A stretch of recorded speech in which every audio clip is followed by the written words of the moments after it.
show these suckers how to ball out here. Oh, man, let me get this together here. Oh, layup. Oh, no. Shot. Oh, three. Oh, it's like Brick City out here. Mid-range. Oh, my goodness. I can't buy a bucket out here. I missed the whole damn basket. Oh, my goodness. What's going on, man? My game is looking trash. Oh, here we go. Black Power Media shirt. Now we cooking. Tree. I'm taking all three of y'all with these right here. Between the legs. Oh, my goodness. Behind the back. Layup. Oh, did he just do a reverse? He is in beast mode out here. I ain't got to look. It's falling. Oh, my goodness. This guy is going 3, 2, 1. Kobe. Nice. Black Power Media, baby. Nice. Empower yourself. Go get you some of that Black Power Media again. Right here, blackpowermedia.org. Yeah. I mix what I like.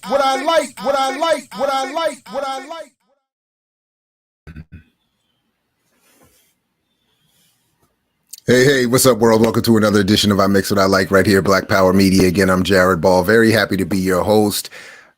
Do all the things, click all the things. We're going to get right into it. As I've said a little while ago, I'm very happy to have this special show today, particularly on, of course, the 4th of July, because in response to E3 and Below Part 1, in my attempt to break down the fantasy movie, or the more put better, the more realistic film about the military experience that focuses on the enlisted ranks, hence E3 and Below. If you haven't seen it, go check out Part 1. It with a focus on not only the enlisted experience, but particularly world majority or Black people, brown, etc., world majority experience in those enlisted ranks that would never be shown in a Top Gun film. So I've always had this fantasy of what a film that did an honest rendition of that, what it would look like, and how it even might be made, given it would not get Pentagon support, it wouldn't get mainstream support because of what would inherently be in a film like that. But in response to that, several vets have reached out and said that they would like to get involved and share some of their stories as well. And I'm very happy about that. I'm very excited to help facilitate that. And going forward from here, if others feel the same way after seeing today's show, please just be in touch and we can definitely make that work. So shout out to all the remixers. Welcome to all those who are here live, those who will see this later. Invite others to come and join you if you are here. But let's go ahead and get right to it, because of course they were on time, because we were all brainwashed, indoctrinated, whatever. That military training got everybody here on time. So let's go ahead and bring them up. Good morning to you all. Kim Mosley, Kamari, Dream Child, Renzori. Thank you. First of all, thanks to you both for reaching out, watching Part 1, expressing interest in being in this one. I appreciate that, and I love that you all did that, and welcome. So it's good to see you. Good morning.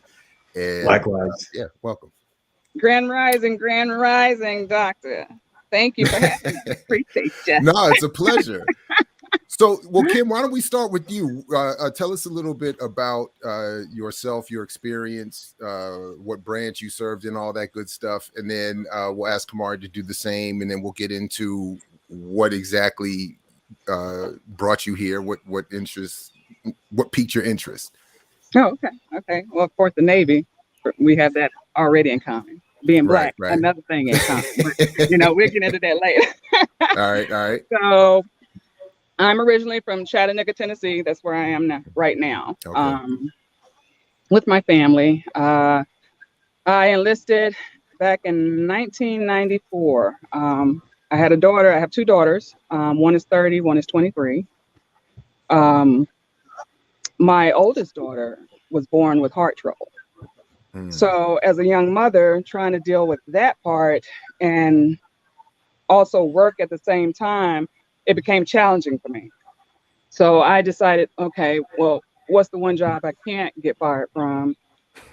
Medical care, all this other stuff. So I'm thinking about benefits. I ain't thinking about nothing else but trying to handle business. So you were already thinking about how to become an essential worker, right? Right. That was already a pre-COVID essential worker. Right. So I went ahead and enlisted. Well, before I enlisted, she had open heart surgery, and that drove me too, because I was like, okay, how is it that I'm going to be able to put all these bills long term, not just in the short term? So we went through all that. She had what they call tetralogy of Fallot, a narrowing of the pulmonary artery, ventricular septal defect, enlarged heart. It was just, we didn't know if she was going to live at this point. So she had surgery. Here she is, 30 years old, blessed, very blessed. And I went ahead and, okay, I'm going to enlist. I'm going into the Navy.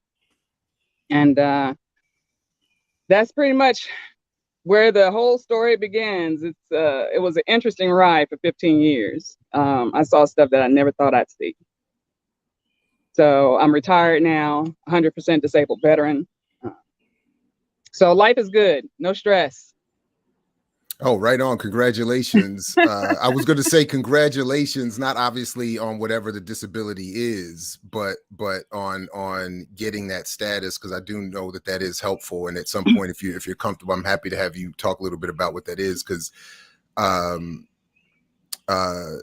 honestly, I should go through the process and get myself qualified if possible on that, because I do know it helps if you have any issues and get that status. So just real quick, where did you go to boot camp?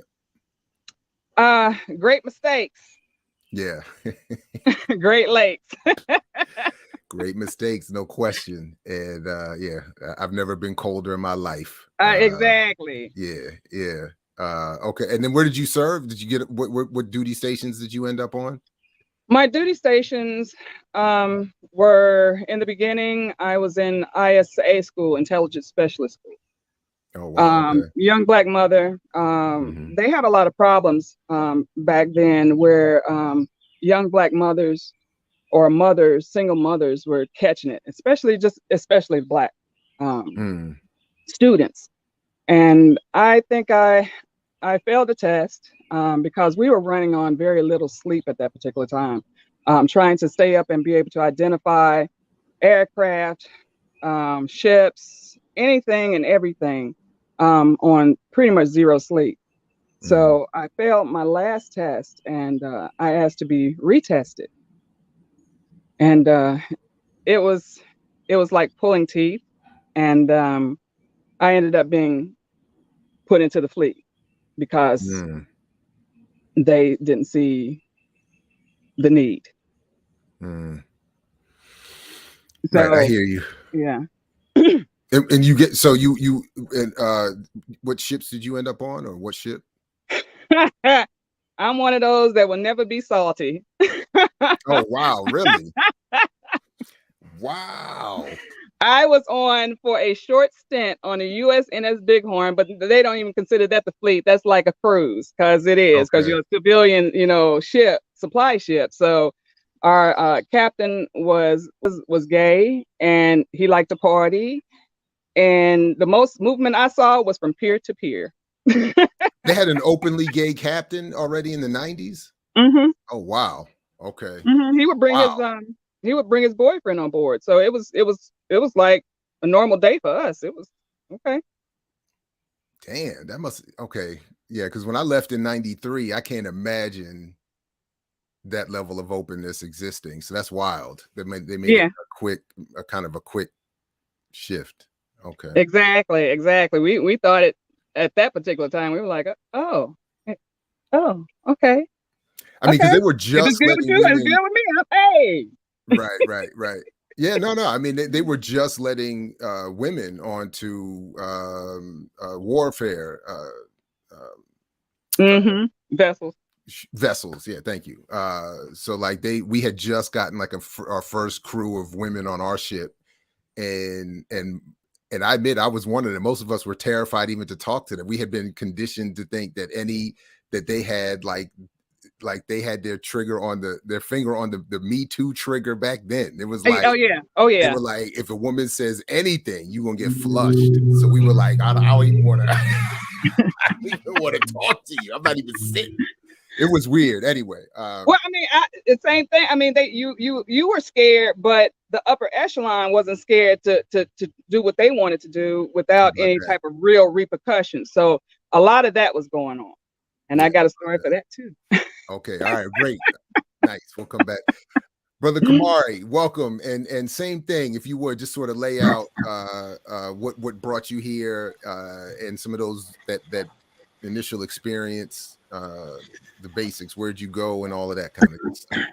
Hey, family. Yeah. So I hail originally from Jamaica, Queens, New York City. So my hangouts were kind of, in and around Jamaica, Queensbridge, Lower Manhattan, Canal Street, the Village. At the time, you just led a boring life. It was just boring.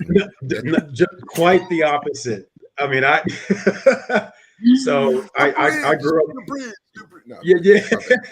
Well, no, but to your point, it was actually, it was crazy interesting because that was the time of, hip hop coming on the scene, and all of that coming up, starting in the boroughs in New York City, So, I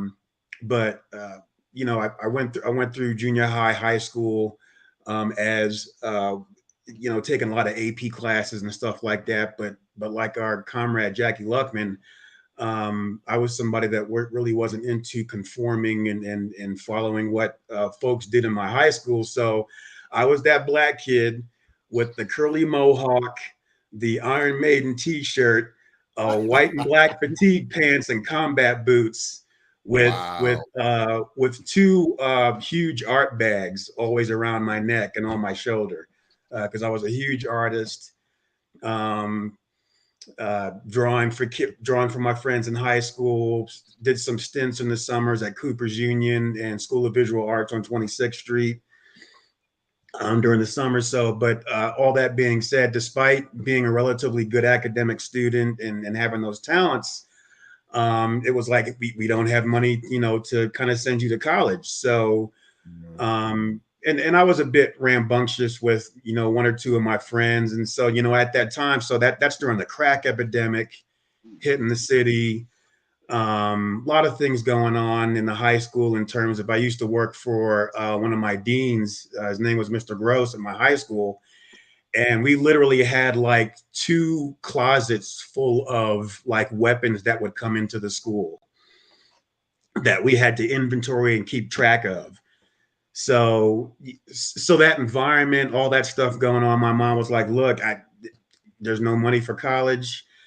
Yes, you're talented, but your only option is to go into the military. So it was 87, went to the Air Force recruiter after passing my ASVAB test. He sat down and said, basically, you've got your pick, with the academics you were doing in high school and stuff, take your pick in terms of what you want to do. But he pushed, something that was in the nuclear realm in front of me. And then he pushed electronics in front of me. I said, well, how long are the schools? He said, well, the nuclear school is like 2 years. I'm like, wow, because I only signed up for 4 years. I said, that's over half my enlistment. I said, how long is the tech school for the telecom stuff? And he said, that's only about 9 or 10 months. And I was like, okay, but put me on that. So you go to, and they wouldn't have extended, they wouldn't have increased your mandatory enlistment time if you did 2 years in nuke school. That wasn't at the time. Yes, at the time there was an option to do that. So I thought they would have mandated that, given how long it was. That's why and that would have been why you would have gone somewhere else. But anyway, I was, and plus I had some reservations about nuclear. I don't know about that. Let me just play it safe with the electronics and telecom and stuff over here. So, so ended up, MEPS, kind of like the scene with Bill Murray out of, you're walking, you're getting your underwear, you're getting your clothes, all that stuff. We own you now. Your hours, get to basic training. That's in for the Air Force. Back then it was only 30 days, so it was only a month for us. Really? Yeah. My flight 8112, however, was the the very last flight to ship out to tech school before they had changed that over to 60 days. Mm-hmm. So we're talking, this is 87, summer of 87. So July, August. After that, that was an interesting experience from the standpoint of, the getting in your face. I literally walked off the bus and had an Iron Maiden t-shirt on with the sleeves cut off. So I was, and I had this little short dude, with wide brim hat walk up to me. Oh, you're Mr. New York, huh? Oh, I got something for you. I know about you New Yorkers, and doing all that stuff. And my first impression when that whole scene happened was I had to start giggling. So then I got the whole, oh, you think this is funny, Mr. New York, and all of that, pressure and stuff. So, but 30 days came and went. A couple of guys washed out, but I personally actually ended up having a pretty good time there. It was very strange for me. Moved on to tech school, which was at Biloxi, Mississippi. And that's kind of, when I found out, hey, you're going to be going to the Pentagon. I was like, oh, wow, cool. So was down in Biloxi, Mississippi for 9 months. Again, that was a blast. Did my 4 years at the Pentagon when I got there at the top of the year in 88, just turning 19. Again, and I've got some stories around my time there because of the uniqueness of being at the Pentagon, and not just at the Pentagon, but doing telecommunications for the National Military Command Center and Joint Chiefs of Staff. So, but none of my stories are anywhere near as engaging as the wife's. So, yeah. No, so I appreciate that. So before we move on, real quick, because this is an error I didn't catch until after the fact of the first part one, when I was listing off and discussing some of the people personally important to me. There was one that I thought I actually in my head thought I had mentioned, but did not when I went back and looked at it. And I need to shout him out because he actually passed away a couple of years ago during the COVID crisis, and I actually spoke at his funeral. And he introduced me. This is crazy. I don't know how this was a crazy oversight, but he introduced me to, this was the first time I really resonated with the name Kwame Nkrumah, because his name was Kwame Nkrumah. And I remember at the time, I didn't really at the time understand anything about the real Kwame Nkrumah until this Kwame Nkrumah told me. Yeah, he didn't even know much about it himself. He was like, my father named me after the first, independent president of Ghana. And I was like, oh, word, that's deep. Brother from Baltimore, real good brother. And anyway, it was unfortunate that he died all too early, but real good dude. Somebody anyway, so I just wanted to quickly shout him out before I moved on. So I went and well, we can come back to it because I pulled up I was looking at some of the recent demographic stats around the U.S. military that I thought we might look at. But I wanted to were there any, we can come back to you real quick. Were there any particular messages or points or stories you wanted to convey this morning that maybe more than any other drove you to want to participate in this? Or was there something in part one that you saw that you said, I wanted to respond to that or add to that or whatever about your overall experience or anything else? I would say the racism part, really kind of overt. And that was probably the first time I probably dealt with that, because you would think being in the South, I would have seen a lot of it or experienced something from somebody. And I can't really recall anything growing up. I was dealing with more colorism than I was racism. Oh, interesting. More backlash from our people, my people, just for being light skinned. So I used to catch hell for that one.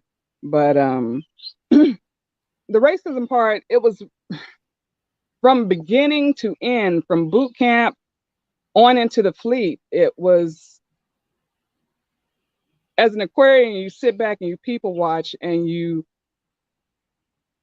you get wind of the situation pretty quick when others it'll just pass over their head and they'll go, oh, he's just, having a bad day. And you're just like, oh no, that's that's racism.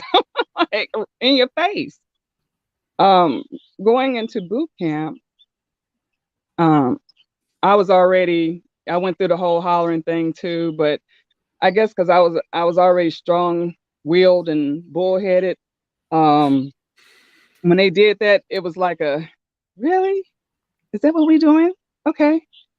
Tapped the CC on the shoulder and was like, I just want to be master at arms because I can't stand a dirty house. That's what I want to be. And everybody was like looking at me like, she spoke to him, It's like, what y'all scared of this little dude right here? Okay. All right. I want to be master at arms because I want to take care of everything as far as the house, making sure everything is clean, the floors are shine. That's my area. So they gave that to me. Later on, during my experience in boot camp, my CC, company commander, decided he wanted to divulge that he did not particularly like Black people. Mm-hmm. He grew up in that type of lifestyle. And my feelings were not of his, he didn't care. He was like, this is just a job for me. And I get to, yell at you niggas. I'm like, oh, wow. Okay. That didn't break me. I said, okay. I decided to take it over his head because you've divulged something that should not even be in this area, shouldn't be in this arena. You shouldn't even brought that out. So I go over his head to a brother who was his chief, and real dark-skinned brother, dark, with green contacts. And I was like, oh, I'm in trouble. I am in trouble. He decided to send me to intensive training because I came forward about that. And I was like, wow. Boy, yeah. And so, it was intense. Just I don't know what it was for you, but my experience was it was retired SEALs that would run these programs and try to physically break. That was like a punishment. Yeah. And I remember in boot camp, I remember I was like, I tried to get sent to IT because at the time I wanted to push myself and lose weight. Like I felt like I needed to get in better shape. And they told me, I remember the company commander told me I wasn't fat enough to get sent and I hadn't done enough wrong to get sent. So I would later work on that, at least the trouble part, and then later the fat part, but anyway, sorry, go ahead. But that was, I just want some folks who know IT intensive training, former retired SEALs trying to have fun in their retirement, breaking you by probably having us do what they normally would just do in a regular morning or something. Anyway, go ahead. Yeah. Exactly. And I passed it. They didn't think I was going to pass it. And I was like, I guess you don't understand who this country girl is, but okay, I'll show you better. I can tell you better. Show you better. I can tell you. So that's what I did. And the secretary of our company, she was a little racist something too. And I was like, wow.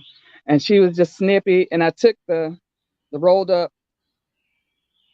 piece of paper they gave me that I passed, and I tipped it on her head and dropped it and walked out the door. And she was sitting there like, I had it at that point. So I was going to do everything I need to do, but it was like, I see where I am now. I see what I'm going to have to deal with, and I can't let this break me. And so when they would drop, give me 50, the girls, oh, what did I do? Oh my God, and I'm like, no, suck it up, buttercup. We got to do this. Ain't no crying in the Navy. So I went ahead and I busted out, got out to the fleet, and experienced that much more at ISA school,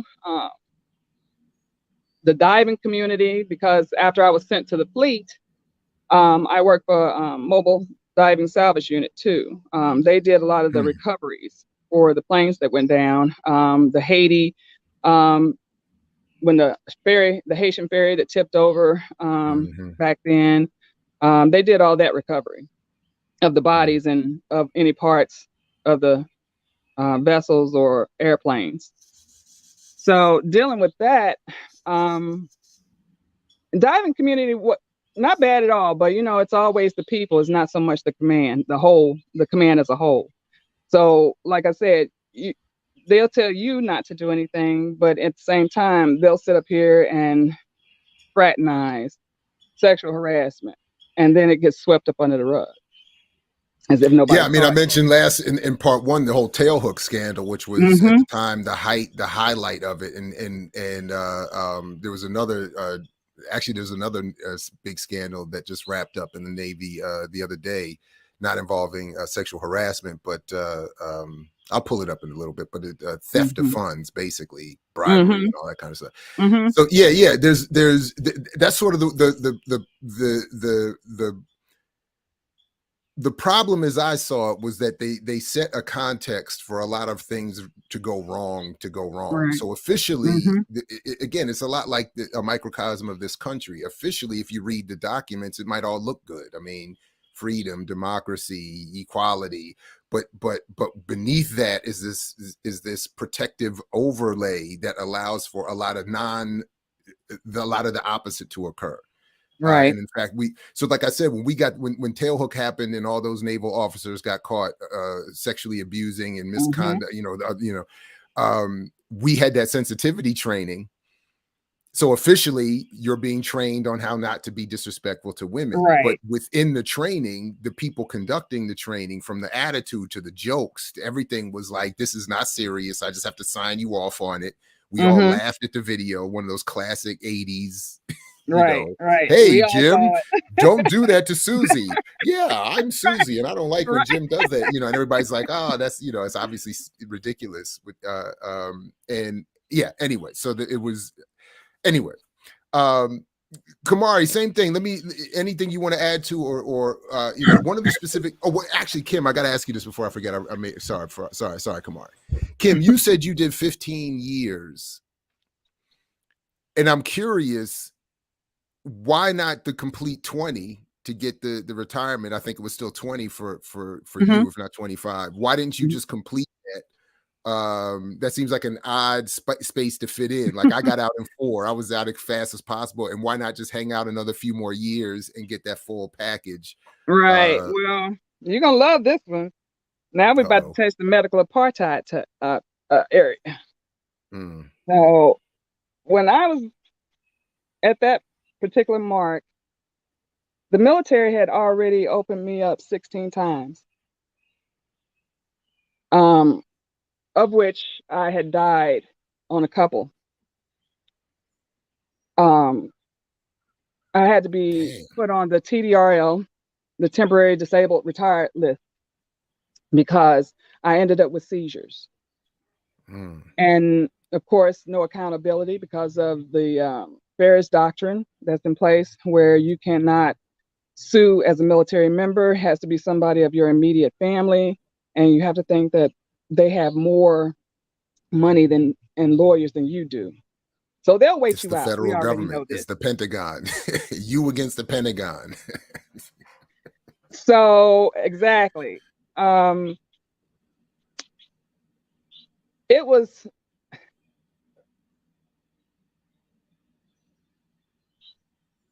It's still, to me, because I'm still living it to this day, it was hard to have to see that and nobody is held accountable. So I'll give you the example of my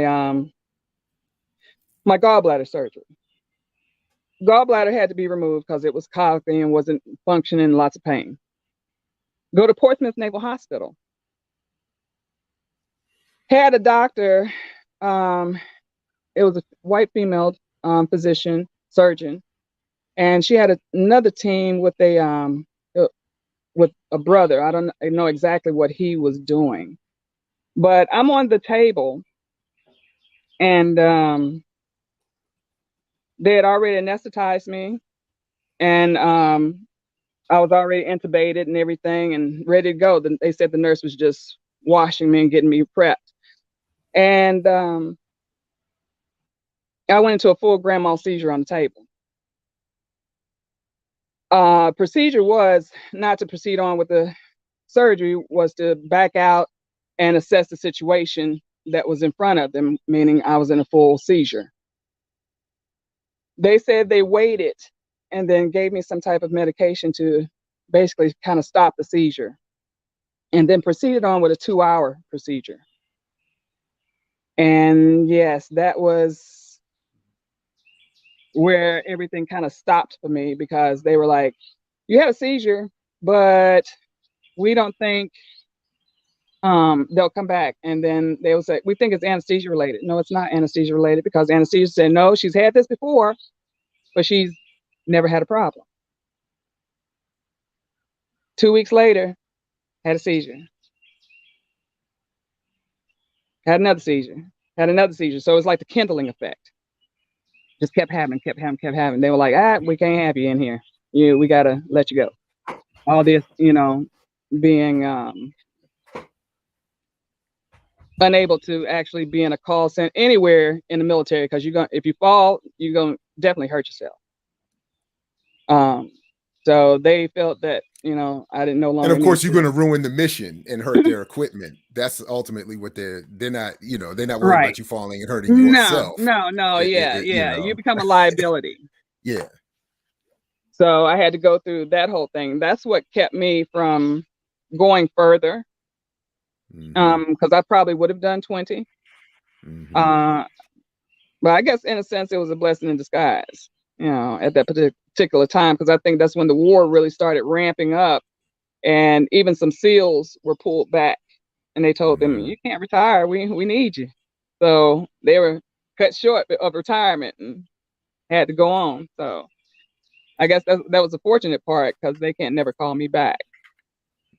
So I was happy about that. Yeah, I remember, because folks people don't often realize when like, for instance, my 4-year term was actually an 8-year term. It's 4 of active duty, and then double that. It's often double that contract in unactive reserve, which technically means if they need you, they can snatch you up without any question. They can just bring you right on back.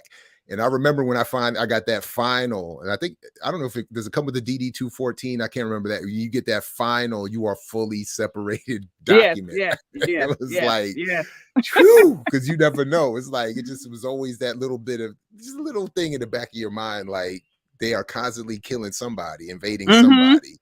Happy 4th, constantly invading somebody. You might get snatched back up at any moment, and it's like, damn. Anyway, all of that is. So yeah, I assumed trauma was involved in that. When I heard you say you did 15, I assumed trauma was involved. And I'm terribly sorry it was that level. Because it's rare you would hear people say I did 15 or 10. It's like I did 4, maybe 8, maybe 2, or I did 20, 25. It's why not try to just get to that benefits, but I fully get it. And I'm sorry to hear that. Kamari, jump on in and share anything you'd like, respond to anything Kim has said, add on your version, as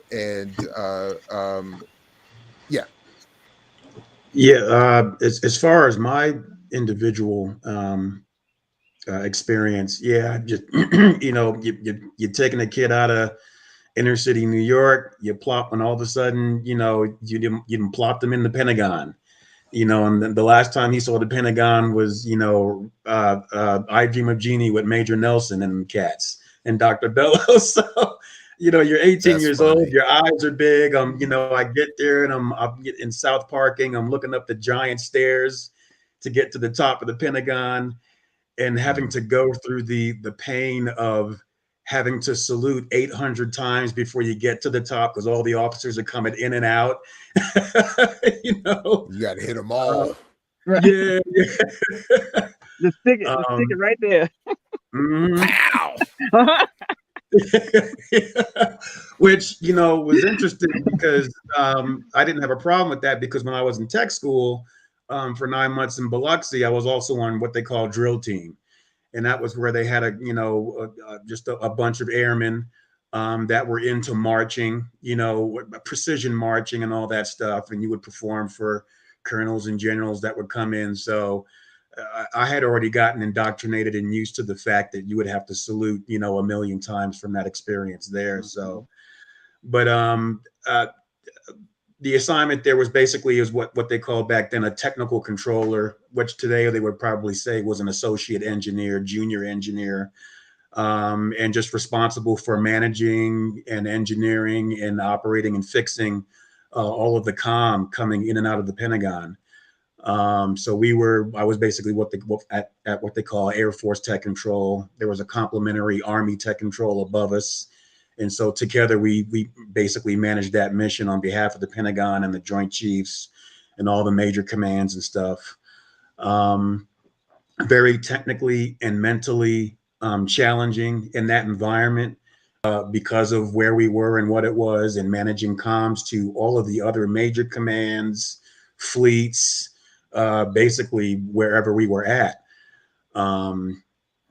We had a couple of guys that came in, couldn't handle it, and had to be shipped right back out.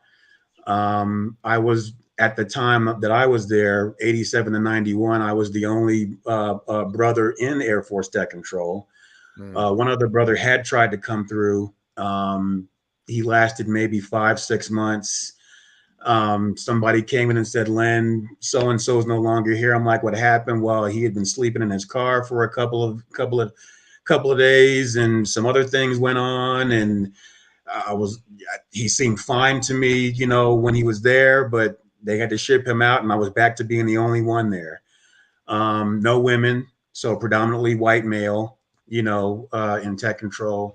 I didn't have any issues with the crew that I had there for my 4 years in terms of racism. I was stationed on Fort Myer in Virginia during a partial part of that time, which was tri-service.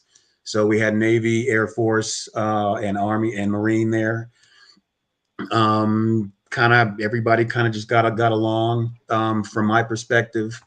Wasn't really overt in your face racism, but the microaggressions from one or two white comrades while you're in, but for me, nothing that I had to really pause about or think about. As far as Kim's situation, from a caregiver perspective, yeah, so many stories in terms of dealing with the VA, which I think is not talked about enough.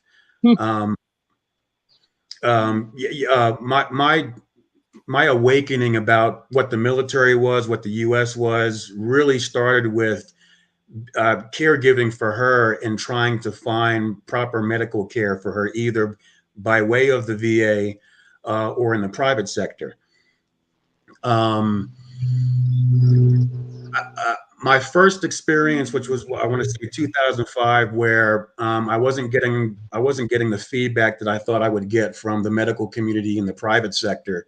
And so I said, let's start trying to see if we can get something different happening over at the VA when it came to dealing with her seizures.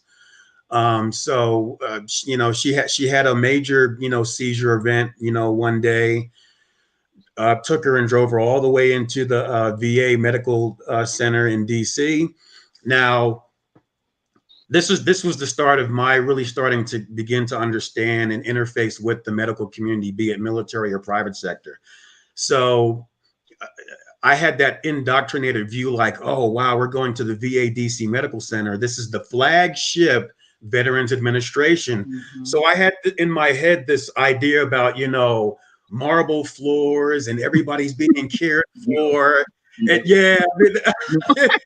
So, we drive up and I'm just like, wow, rats running across the street. You get inside, it was so substandard. I was just with my mouth open. The ER, blood on the sheets, on the walls. I was flabbergasted, and so our first stint there was for about 2 weeks while they tried to figure out how to get her seizures under control. that was a whole horrific experience in terms of the neglect, the lack of professionalism that we were getting. So, as an example, there was a part where her IVs at the time were going in her hand for fluids and medicine and stuff. At this point, we were about a week in. Her hand so that IV that was in there had become what they call infiltrated. So it's no longer in the vein; it's outside the vein, but still in your hand. And so all of the fluid in the IV was going into her hand, so much so that her hand had blown up into this giant balloon to where you couldn't even make out her knuckles. So I'm complaining about that. They have a nurse come in, but at the same time, she's still having seizure, episodes. So we need to get medicine in her. Had a nurse try and come in and literally put an IV in that same hand and try and catch a vein when you couldn't even see the knuckles. So, and so you're trying to deal with that, and at the same time, you're in crisis mode in your head because you're trying to get your loved one better and get them home. And that was just one of many incidents in terms of what you were expecting in terms of care and the interface with the medical community, at least in the VA. It was just the complete opposite, just the lack of care, having to ask for pain med and not get it because there's that stigma that, it's you people, you should be able to take pain better than others. Yeah, I mean, the fight for pain med has been actually throughout our time together, whether it be in the military or in the private sector. The opiate crisis notwithstanding, that has a large part to play in it, but and I got the gamut of it in terms of whether it was a white doctor, black doctor, male, female. At the VA, it was just horrible. So I stopped going there after that 2-week experience. Tried to go back there again in 2013, and rushed her to the ER, thinking, "Oh, it's been 7-8 years, maybe things are better." Get to the ER. It's hot, overcrowded. Again, with the blood on the sheets, blood on the wall, not clean.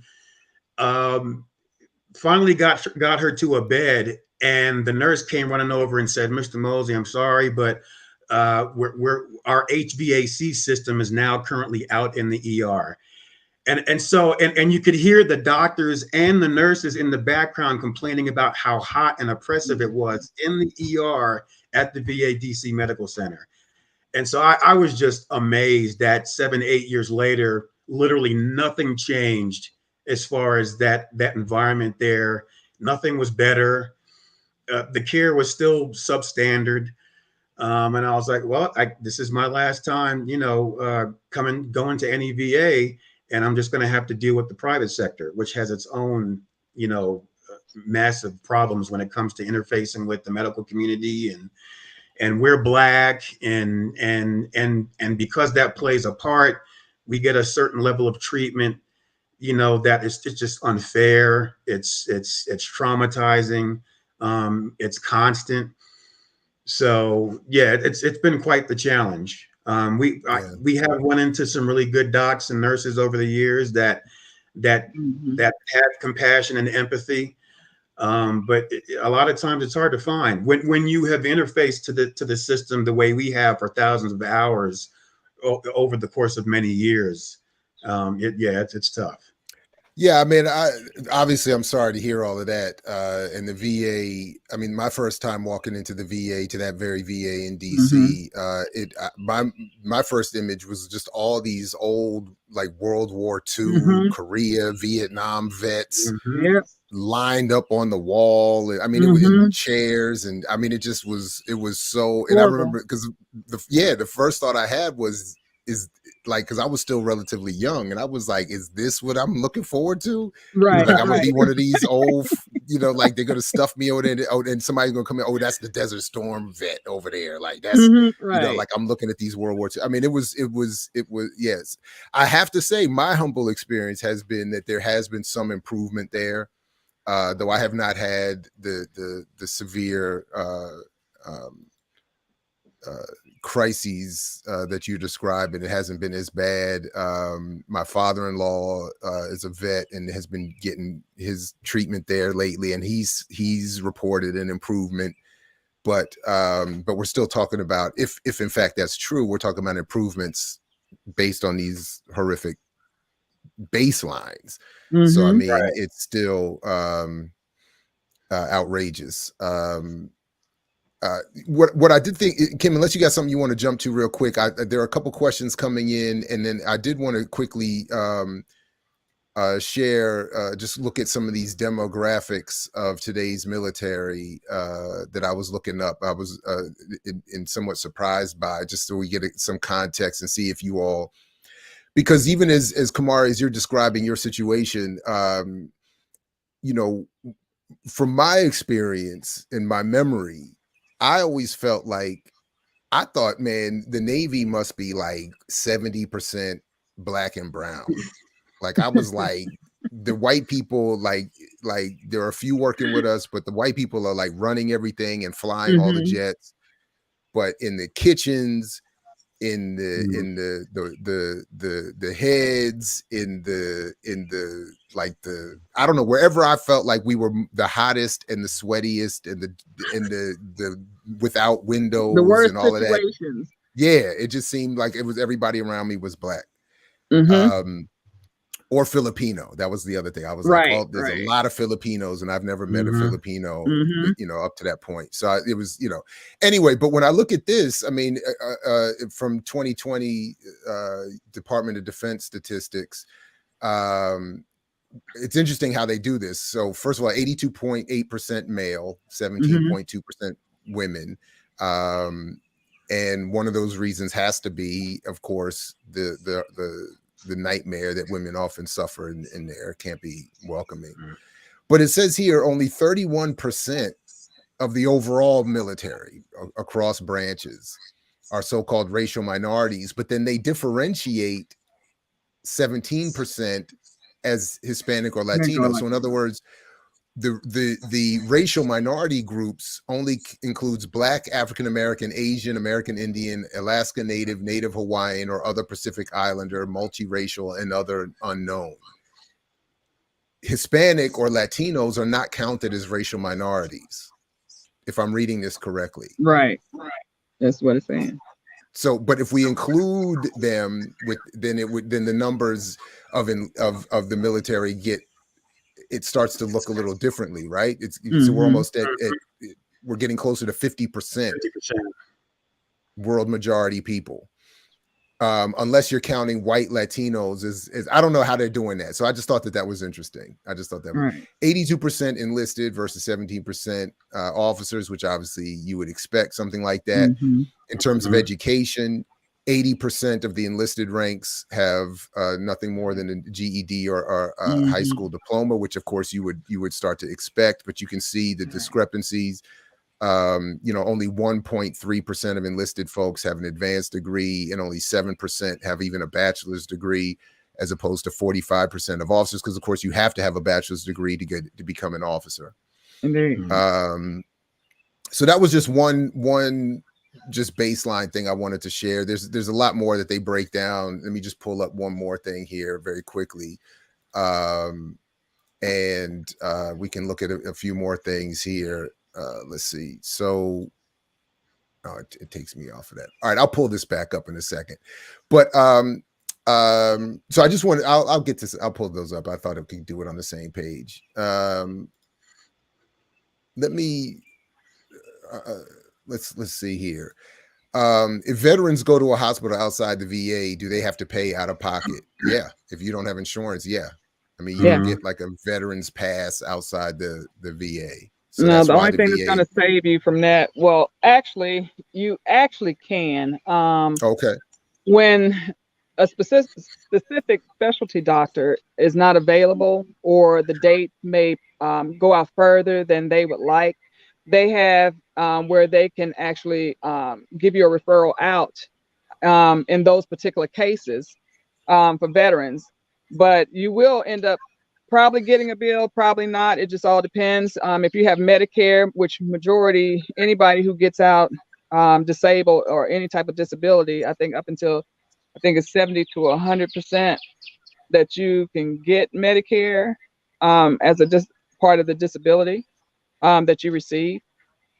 So there are ways that you can actually go out and get the service or the care that you need in an appropriate amount of time versus waiting months to get in at the VA, and then when you get there, the care is more than subpar. So you're able to do it. Okay. My experience was, you know, when I needed, I remember I needed an emergency ambulance care, and was told that because at the time I didn't have insurance, and that I was lucky that there was a VA hospital nearby that they could take me to. Otherwise, I would have had to go on to some, I guess, I don't know even where, because they had closed down DC General. So I think they would have had to take me to, I guess, PG somewhere. I don't know. But they were like, lucky for you, you can go to the VA. Otherwise, there's nowhere around here and we can take you. Because it wasn't a gunshot wound. That was the difference. If it's a gunshot wound, obviously they'll take you wherever. Right. You know. But yeah, so it's not just, in other words, the point is it's not just some blanket VA care that veterans get at any hospital, which, right. You know, why, you know, you think, I said, that was my thing. Who do you feel of the sentence? What do you think of the sentence, "Thank you for your service"? I had a coworker that said that's just the man just wants something from you. When he was in Vietnam, there was no thanks for them. So that's it. So like a year ago, I think I went through some sort of, I don't know if this is like my version of a midlife crisis, but I started being irritated at the idea. I was going back and forth. Like I was irritated at the idea that I should not, because I don't want to represent and proudly proclaim and be like an ad for the military. But I also don't want to deny that I suffered that experience. I want credit for it. I want people to know, like, when you're out here praising all of this, like, people like me are the ones suffering for this thing to happen. So I remember I went out and I have my JFK, I have a John F. Kennedy hat, you know, USS JFK hat, and I wore it. And the first day I wore it out, a white man said, "Thank you for your service." And I was so disturbed by the experience that I took the hat off and I've never worn it.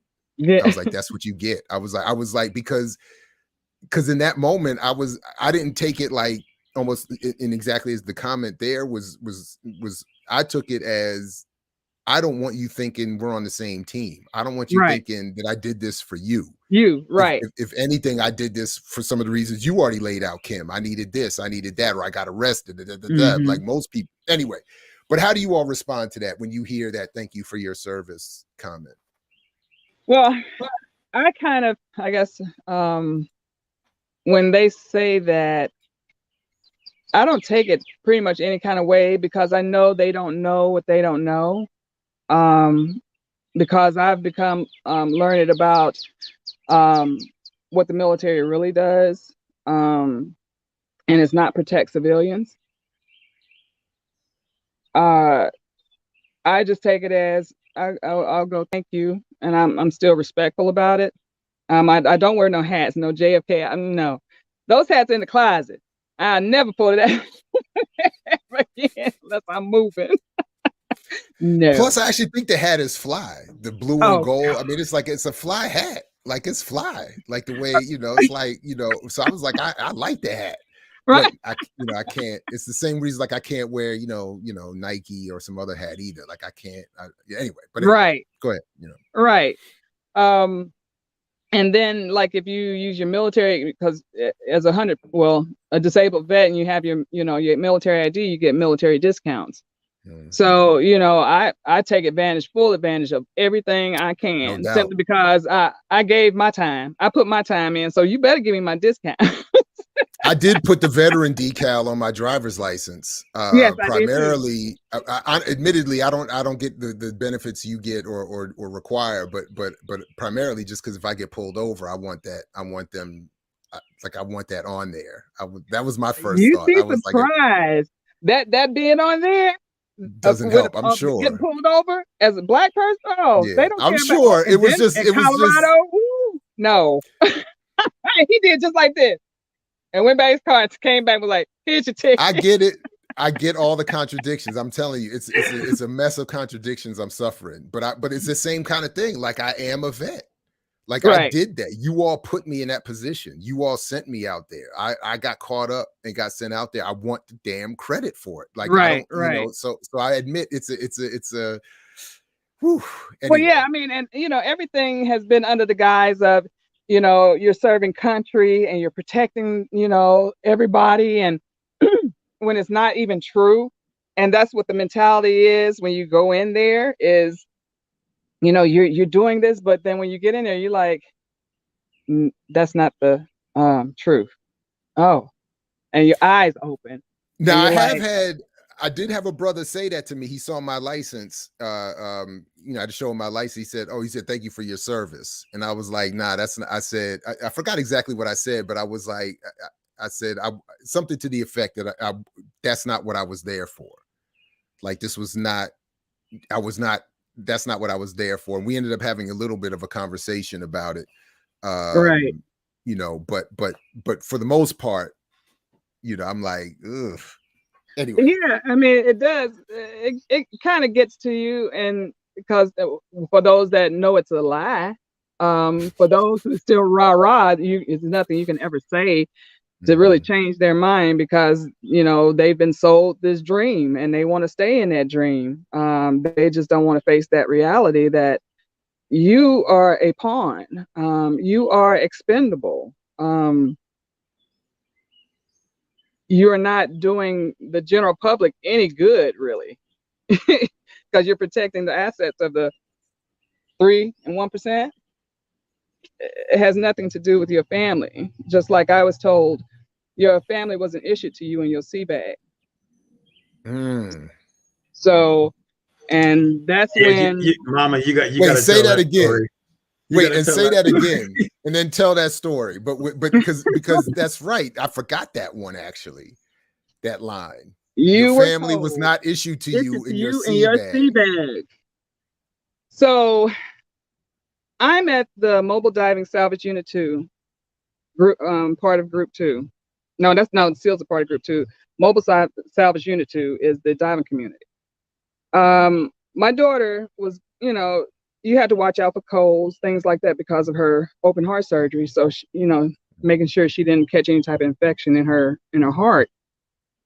So I had to go before the XO because they wanted to deploy me. And at that time, my daughter was sick. And I was like, listen, this is not a good time for me. I'll stay on land and be support.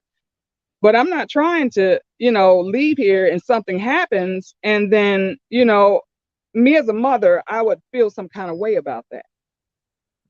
Considering what I already have gone through. You think I'm going to leave her? Put me out at this point. I didn't really care. And I had to go sit in his office, and I had about 4 or 5 chiefs standing behind me. I was a seaman at this time. And we were discussing, he was like, well, I had dogs, I never had children. I was never blessed with children. So I had some dogs, and I was about to be deployed overseas. And I knew nobody could take care of my dogs like I could. Nobody was going to love them like I did. So I had my dogs put down before I left. So I'm sitting up here like, what? So you are comparing my child to a dog? Oh, okay. I jumped over and grabbed. I tried to grab, and they grabbed me by my collar. And they were like, no, where you always, it's like in slow motion, no, Will. And pulled me and threw me out. And then they reamed him. I mean, just, you heard them in there screaming, because these are guys with families behind. He was like, what? For real? And he was a little Napoleon dude. So yeah, all of them, they had to push me out because I was actually going to go to mass. I was going to go to jail that day. So first of all, he's suggesting the unspeakable to put my daughter down, or put her well, I've had to deal with this twice, put her in a medical foster home while I'm deployed if there's no family member to care for her. But then he's also a step down from that, admitting he killed his dogs, which to me is that's not on the menu. Like, what? No. But see, that's a psychopath. That's the mentality. That's the mentality, and there's no real accountability. They continually keep it quiet and hush hush amongst themselves, like they pushed me out and they dealt with it. It didn't go out externally. They dealt with it right there, and all of them were white. So, and I was the only black in there, so I had to deal with that. And and that was another gut punch, because I was like, wow, is this what we're doing? Oh, okay. Yeah, no deployment is that important. That's crazy. No. But again, that's sort of what I was trying to outline in the first part of this, that I'm not. I mean, I think in the abstract, a lot of people, particularly who would peruse this channel, would be clear of that. But I think in general, people are really not aware of the overall mentality of the military. That's why I kept saying I could feel my humanity being crushed. Like I could feel it going in the other direction, even just within that 4-year period. Like if I stay here, I'm going to be very different as a person than I would want to be, because everything is just encouraging this, from the extremes that you're talking about to just the more, as you were saying, Kamari, earlier, the microaggressive subtleties of even just being the only black person in your duty station. That alone is aggression. Anyway, Kamari, you wanted to jump in? Go ahead. No, yeah. So my experiences at the Pentagon were sort of subdued in terms of interaction with the guys on my crew. Again, even though I was the only brother there in tech control for most of my time there, that my white counterparts, again, which were all male, were very cool with me. In reference to the conversation we just had, my sergeant that was in charge of our tech control during the day shift, his name was Sergeant Montgomery. He was gung-ho, military, Air Force, making sure his haircuts are tight, and uniform is got the crease in it and all that stuff. But outside of him, the rest of us were there just like, hey, I'm only here for 4 years, 6 years. I'm trying to get this experience and hopefully get out and have this translate into a nice tech job on the outside. We weren't trying to do 15, 20, like that in there. Even the command watch officers up in the National Military Command Center, which are major and above, at least when I was in, lieutenant colonel, colonels, again, all white, male environment, but they pretty much stuck to the military, towing the line. My only issue that I had while I was there was because we had access to pretty much all of a large portion of the message traffic coming in and out of the NMCC, I'd have issues with, seeing something come across, the message traffic that was either national or global in scope. And then that next morning or that same week, you see it in the newspaper and you're reading it and you're like, wait a minute, that's not exactly how it happened. So there seems to be some embellishment here or some things left out. And at the time, I'm 18, 19, 20. I'm not really thinking anything of it, but I am noticing it, and since I didn't have any kind of frame of reference from a, Black radical revolutionary, kind of experience, I couldn't look into it any more deeper than, hey, it's just different from what the news is reporting. But I thought that was strange. And it got even worse as so while I was there in 1990, I was involved with the building of the first high altitude electromagnetic pulse hardened computer facility on the 5th floor of the Pentagon. Basically, this facility was basically a metal box with ballistic missile early warning comms in it. So if for some reason an EMP burst in the sky above the Pentagon, at least communications that was ballistic missile related would still work theoretically between the Pentagon and the other major commands, NORADs at the time, Peterson's, and all those commands that were ballistic missile enforced. So just a really rigid for us. It was a very rigid environment because we had cryptos that we had to, maintain, telecom processes and procedures that had to happen on a certain time every single day. So there was very little time while you were there in tech control to actually really kind of interface with each other at a personal level. It always had to be outside of tech control. If I had to do it over again, I probably wouldn't. If I had some other alternatives besides going in and being at that particular. Well, I mean, that's station. sort of the point. I mean, that's sort of that's the trick bag that we're in. I mean, a lot of what I even, because one of the questions I have for you all is what do you all have to say to those or about those who report positive experiences in the military? Because even as I was sharing my story about my dear brother Kwame, at his funeral, even as I was asked to speak, I was talking about how we met in the Navy and all this. And in fact, I said something to the effect, he was one of the few bright spots of my time there. Like meeting him was one of the few positives of my time. And as soon as we wrapped that part of the ceremony, one of his uncles came over to me and said, well, I was in the Army for 20 that year and I loved it. I don't know what you complained. Like I had a great time. It was the best thing in my life. And I'm not going to argue with my man's uncle at the funeral. I was just like,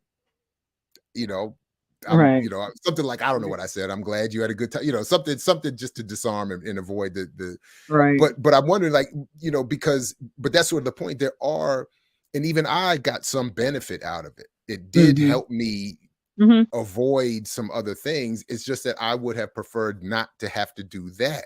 And that's sort of the point, that we don't have other processes or institutions capable of doing the same thing. Like if I need camaraderie or if I need mentorship or whatever it is, or if I just need direction or a time to think or whatever, or to learn something, why do I have to go into service into this hostile, imperialist, violent, anti-humane space to do it? Right. Yeah. Anyway, that was all. I guess that was our only alternative next to going to jail. And for me, that was literal. That's the point. That's what I'm saying. And it's like, why? Yeah. Anyway, so of course, yeah. And it's like, and then the flip side is also that I know some of have expressed, like, when would I have else gotten a chance to work on this kind of equipment or travel? And I get it. That's the point. Yeah, you get to see. I think, again, like I said, I think the flight deck is one of the coolest things to see happen. It's just that you have to think about the other end of that mission is bombing somebody, killing somebody, and supporting the 1%. And destruction. Yes. So and there's nothing you can do.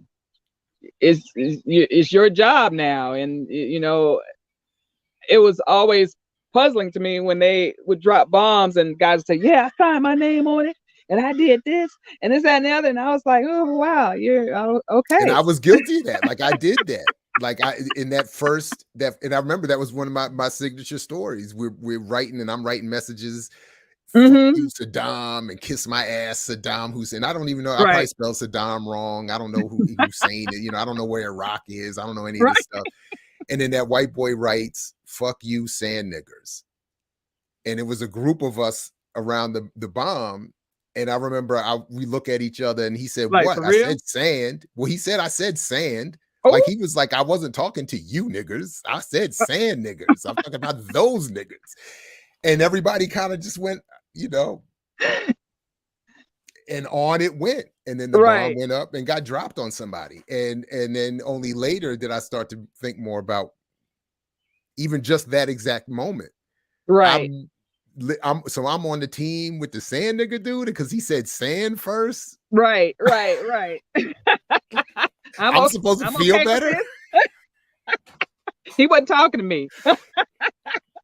It's like one of my favorite. I forgot the professor. I want to say it was Tiffany Patterson, but I forgot. She gave years ago. She gives this lecture, and she was making that same criticism about rap lyrics, and she was saying, like women will be at the club, and we'll hear him refer to somebody as a bitch, and we'll be like, oh, he's talking about those other bitches. He's not talking about me.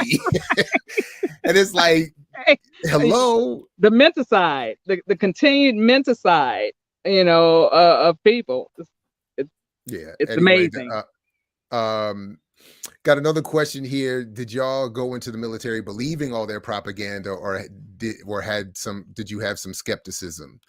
I didn't myself.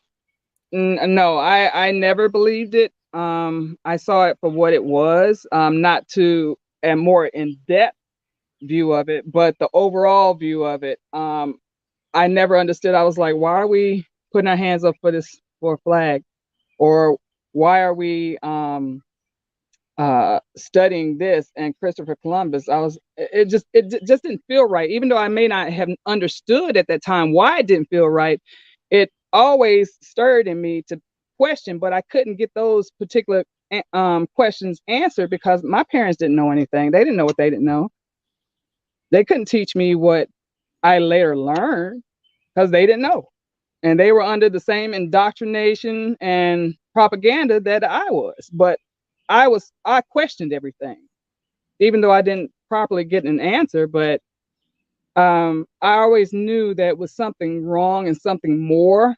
And then I also looked at that white people run it. So I wasn't supposed to put all my trust in what was going on. It was just a job for me at that time. Kamari, what about you? Yeah, so my propaganda probably came from the fact that my grandfather on my mom's side was former Army, did 22 years in the Army. He was one of the, at the time, one of the first Black men to actually transition from moving all the way up from E1 to E9 over to actually ending up becoming a captain. And that's how he, and that's how he ended up honorably getting honorably discharged at that level. That's like so the unicornerist unicorn. He's like the unicorniest unicorn. Unicorn. Because he was in during that time where things were still segregated in the Army. Mm-hmm. So we're talking late 40s, early, throughout the 50s into the 60s. Mm-hmm. That was his time in. So what was unique about his experience was the fact that he was like maybe my complexion, a little bit darker. My grandmother basically was white, passed for white. So my mom and her siblings growing up in the 50s and the 60s, desegregated. They all came out extremely light skinned. To Kim's point earlier, they were catching it in terms of from his standpoint, you're Black, you shouldn't be with that white woman. And then, but wait a minute, it's interesting. I think it's interesting you both report these struggles among the lighter skin, and I thought the lighter you were, the better life got. Because I've just been living this fantasy. Not within under your own flag. No, I've had no problems in this world. House nigga feel nigga mentality. Well, it was strange because in my grandfather's case, and my mom and their siblings, they got it from both sides. So my grandfather got it from the white establishment because they perceived him as marrying a white woman. Mm-hmm. And then my mom and her sister, who came out light, were getting it from the Black girls wherever they were at on base, either in Germany or France. My mom told many a story where she would have to, fight, the darker skinned sisters because they had some perception about the way she looked because she was light skinned, and was always fighting those battles up to the point where it was fisticuffs. So I went into the Air Force with that historical knowledge of what my grandfather and my mom and her siblings went through, with that kind of being the focus, not so much anything else related outside of that. But because I spent a lot of my time, down in Lower Manhattan in the Village, whole multicultural area from an ethnic standpoint, I was an artist, creatives and stuff. The fact that I landed at the Pentagon, which was quad service, so there's all types of folks, shades, people, so there wasn't, because we were so integrated there, the racism wasn't as pervasive or as overt because everybody was there, from all over the country, right? So it was a different experience. I had heard guys that had come in from other areas in the country where it may have been predominantly white, and they were just like, wow, things from a racial perspective were really different here at the Pentagon compared to where I just came from. And it could be some Air Force base in Nebraska, South Dakota, obviously. But yeah, while I was there, because you could expect a little more sophistication at the Pentagon, maybe. Right, a little more. What did they say? Nigger instead of nigger? They say niggers.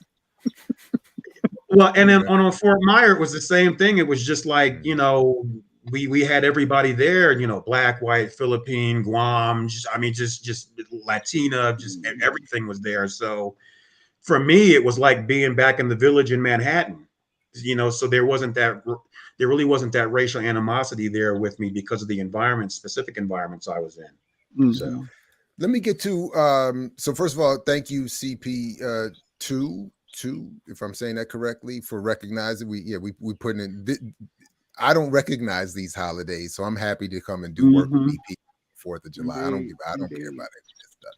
We got a number of questions that are asking about the politics of the two of you. How did they shift? So what are people's political positions since being formally active? Coco asks. Leah is asking. Similarly, how did Kim and Kamari get to their current ideological positions, their journeys? How did they find BPM? I basically found it through Kamari. When it came to BPM, he put me on. As far as my political position, I don't label myself when it comes to that. I'm not Democrat, I'm not Republican, I'm not independent, I'm neither. I don't subscribe to any particular party at all. Everything is, for me, is the reading, the research, and going by my own versus somebody else's ideologies. Does that make sense, I guess? Yeah, no, absolutely. So Kamari, sorry, go ahead. Yeah, I would say to piggyback on that, we're both here in this space in BPM because it resonated with us in comparison to what some of the other political ideologies were. So we were attracted to the Black revolutionary radical tradition pretty much over the past couple of years. The propaganda coming off the media and TV, never sat right with us. And because of our interface with the military, we knew, things are not as they seemed, depending on what CNBC and Fox News and CNN might say. I'm actively seeking out these days news outlets like BPM, like the Wuhan Nation. I pretty much follow the entire family in here. Burn It Down with Kim Brown. We love her. Yes, indeed. Jackie, and we actually credit, BPM for turning us on to other, folks in this space, whether it's a Gerald Horn or so many other people. We literally call this, I would say, from a political perspective, we call BPM home. You guys are our CNN as far as anybody else is concerned. You're our CNN. Hey, so I try to post every day. That's what again, years ago, my man Dr. Todd Stephen Burrows, that his B span, you know, the in fact, I think that's the first thing we ever wrote together was this thing about B span, this idea that we wanted a black C span, but with appropriate politics. Anyway, so yeah, so I appreciate hearing all that. Definitely, for me, again, as I mentioned in part one, it was, you know, I had a differently situated household and a left trajectory already, but the military definitely radicalized me and encouraged that I start thinking in a different, more aggressively in that different direction. Absolutely, Holly, this is what we're talking about, that you know, so this is actually one of the questions that I have for the both of you. So for me, again, E3 and below has been for a long time. And I appreciate BPM because I've never I've never really thought about, even when I was doing radio, I wasn't even thinking about sharing this in this way, but E3 and below has been the title of my, you know, movie for in my head for years, in part because of what Top Gun falsely, I think, encourages people to think about, and movies like that again are only focused on the officers' experience and the high tech stuff and the war and all of that, and almost never show, unless they're showing a bunch of people getting killed, they don't show the enlisted ranks, you know, or they're fixing the plane, or they're you know, backing it out. That, you know, you're the support. So yeah, you never see that. Well, you see Holly's point, you know. Well, yeah, and it's just not the subject. Right. So that's why I'm saying, like, that opening scene for me, it would almost be a parody of the Top Gun movies, and that opening credits. But then instead of following the jets upward, you pan down below deck and start to look at what people are actually experiencing. Yeah. Because I don't even think I highlighted it enough in the part one. And if anyone has ever been on an aircraft carrier below decks during flight ops. So as much as I say I love watching that stuff and it's fat, I mean, the technology is awesome and all that testosterone. I admit I'm moved by all of that. I get into all of that. But when you're below decks here and you're hearing flight ops, and particularly the screech from the recoiling of the when the planes grab the wires, that they catch, that the jets have to catch when they hit the flight deck, and it retracts. It's that high pitched screech that you can't. I mean, it is just. I mean, it's just anyway. It's traumatizing. So anyway, so that's why they can't have films like I'm suggesting work in that way, because you're not likely to get a lot of recruitment. And they need it. And I just read a story yesterday about the Navy shutting down early exits. They're needing to keep people in, retaining. They're given, they have record re-enlistment bonuses, which, for those who aren't aware, like at the end of your enlistment for certain jobs, I wasn't in one, so it made it easy for me to get out. They didn't care about my job. SRB, selective re-enlistment bonus.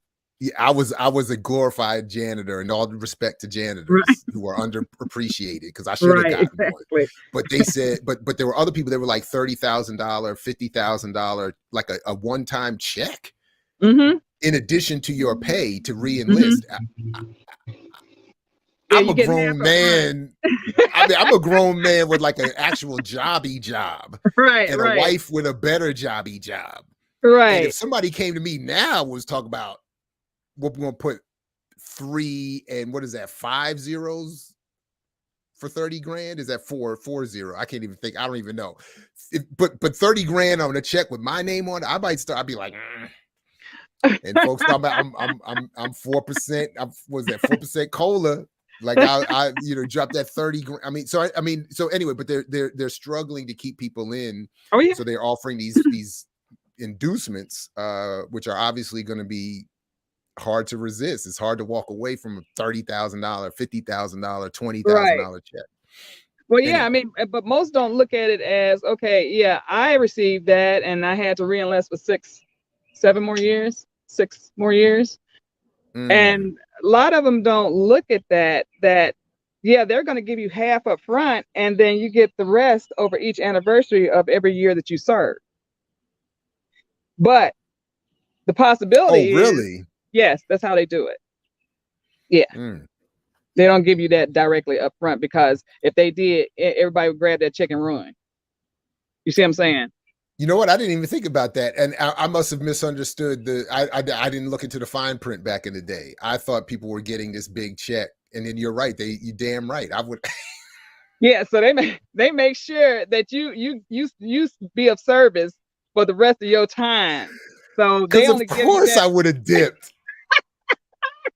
If you dropped 50 grand on me, I'd have been like, right.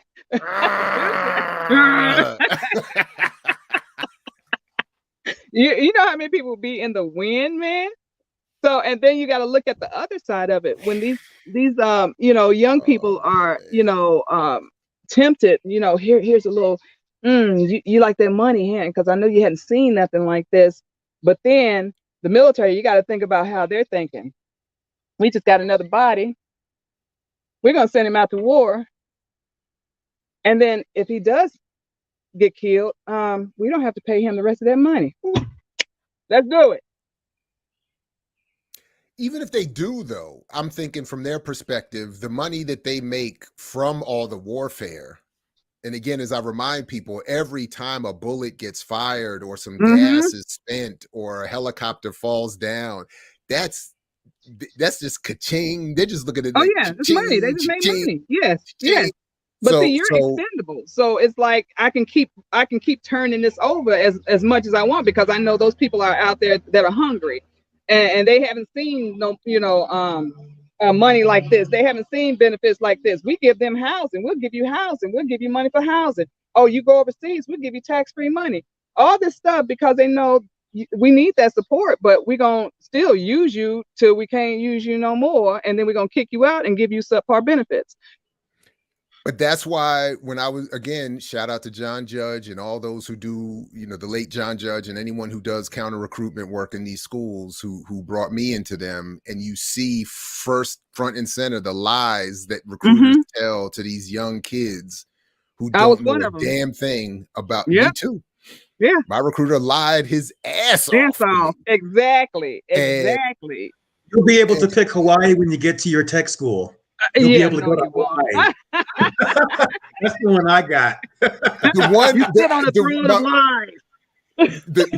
That was my favorite. The recruiter started that. It was a cold day in February in I think it was Cardozo High School in DC, and he comes in. He's like, man, I'm just fresh off my duty station in Hawaii. I don't know nothing about this cold weather. He started that out the gate. And I was like, wow, this is amazing. This is nothing like what is going to happen when these kids get out there. They're not going to Hawaii. And if you go to Hawaii, you're going to have a toothbrush in your hand cleaning somebody's toilet. And they don't tell you that part. On site. Go out to the beach. On site. That's on it. Site. They don't you don't all day. You might get to the beach, but after you've cleaned someone else's toilet, Pine-Sol becomes your perfume and spray nine. Thank you. Exactly. So I mean, it's yeah. So but I remember vividly in one of those counter recruitment sessions, to all the points that are being made here. That young man told me, I'm telling him, the promises they're offering you are either not true or they come after great risk to your life and health. And he said, man, I might get killed out here for nothing. So I gotta go. He was like, we getting shot out in the street. And for no benefits, for no GI Bill, so I might as well. And I was so that's what I'm saying. But if you're part of an apparatus that suppresses people's lived experiences and puts them in this position, and then you can come in later with but why get shot out here on whatever street? And you can still get shot in there. Friendly fire, supposedly. But again, their point would be you might get shot at again, true, by friendly fire or otherwise, but at least you'll have benefits. Right? You get to do that in some exotic place overseas as opposed to your own neighborhood. Like that's the whole and it works because this young man was saying it to me as if he was reading a script. Yeah, but see, and what am I supposed to say? Yeah. Anyway. Yeah, all of them think Mhm. that way. When I was in the hospital at the VA for those 2 weeks that Kamari was talking about, they had a young man who had gone over and fought in Iraq and probably saw things that he had never seen before. He was only 19 years old. And one of the techs came into my room, was crying, just bawling. And so I'm like, what's wrong? What's going on? They were like, there's a young man upstairs that's on life support. He went to Iraq, came home, trying to deal with it mentally, wasn't getting the help that he probably should have gotten, because we know how the military likes to slack on mental health. Got in the car after drinking. He's old enough to carry a gun, but not old enough to drink. He goes and gets in an accident. He's on life support. So because he did damage to government property, we are going to dishonorably discharge him with basically a bad conduct discharge, in a sense, no benefits. And with no benefits, your parents either have to pull you under their private insurance, or we're just going to pull the plug on you. Wow. And they were in such conflict because they were like, this boy went over there and fought for this country. And see, that's the mental side there. He fought for us. So he got hurt because he wasn't thinking that you belong to the government. You don't belong to yourself. So People yeah, forget GI means government issue. When they hear GI Joe, exactly, GI Jane, it means exactly, government issue. You are government exactly. property. And they're very explicit about that when you get put in. Like, they're very Mhm. clear.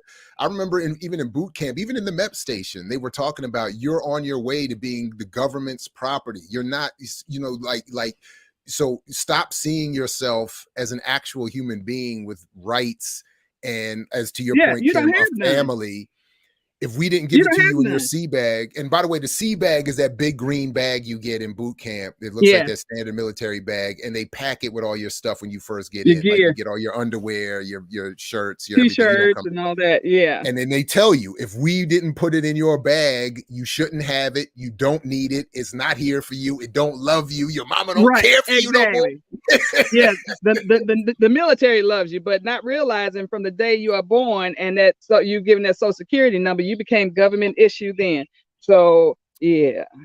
So, and then that's how you're known. I mean, so like, you know, just as prisoners are known by their number, I heard, you know, I was the last four of my social security for 4 years, or ball. But when you have to do any kind of official anything, they don't want you even your name. It was always, what is your last four? What is your, at Mm-hmm. least when I was there, what is your last four? What is your last four? When my name is Jared Ball, I don't give a damn.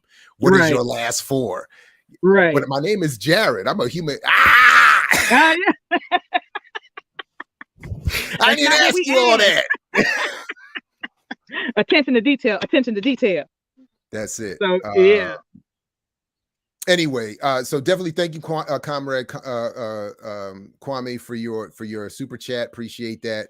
Let me get to a couple more points or questions raised before we, you know, start to wrap up here. And definitely, either of you, make sure that there's something you want to convey or clarify. Please do. You know, I appreciate this, M Young 23, and I think an E3 and below podcast series and all that stuff would be great. But specifically, not only has it just always been this movie idea, but I'm really also trying to make the point about the role movies play in propaganda and encouraging people to become part of the military. We talked about last time, there's been already a whole bunch of discussion and articles published around the recent Top Gun film, and it's overtly they're explicit. Like, they don't even hide it. We're using this to recruit. We want people to, they even down to the details of why they selected certain jets versus other jets. They were like, wouldn't an Air Force jet have been better for this mission than that jet? And the Air Force Navy had their own arguments about it. And they were like, you know, because they're saying we're all trying to recruit. It's the reason why the Navy is reporting recently they're not trying to let people out anymore, because they're losing their numbers. In fact, I couldn't find it. Wait, is this the article? Anyway, I think this is, let me pull this up real quick and then I'll ask you all to any, because the military, I didn't mean to show this earlier, is, let's see, 1.3 million people as of 2018 in the active duty military, which is down from the 1970s post-Vietnam 1.9 or 8 million, I believe it was. And of course, they had a draft then, which is part of the reason why the numbers are down, and they need films like Top Gun to get the numbers up, and that's why they're not letting people out right now. This is just some of the other breakdowns. This was one I was actually surprised by, and I'm not sure if I believe it, to be honest, but when I looked at these numbers, because this is Council for Foreign Relations data, of the class, the class structure of who's in the military, basically almost 70% of the enlisted ranks are made up from people who come from what is considered the middle class, between households between $40,000 and $87,000, which I was surprised by. I thought it would have been lower, and that the percentage of people who comprise the under $41,000 income household would have been more than 19%, which is why I'm a little suspicious. And I'm suspicious that this many enlisted, and I'm wondering if this is, this is enlisted. 17% of the enlisted ranks come from households over $88,000 a year. Right. I find that very hard to believe. I just feel like these numbers, I don't know. I just don't believe that, because anyway, I don't know if you all have any thoughts on that. I just don't believe that. Anyway.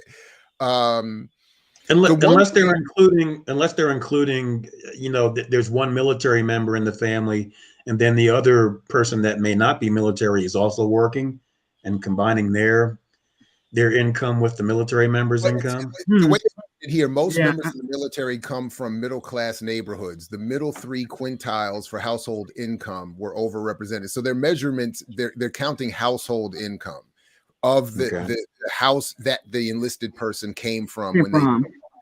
So they're saying, and that's why I'm surprised that they're saying 17% come from households greater than 88,000 a year. That's I mean, I had maybe it's those kids, those are considered well-off kids, who end up getting in trouble in high school, and their parents go, "Okay, listen, before you even come into the company, we're going to go ahead and you need to go into the military, because I think you need some discipline, and you can get through it. Then we'll talk." Because I had a friend that worked. His father was one of the executives for Oracle Software, and we didn't find this out till later who he was, as far as who he was the son of.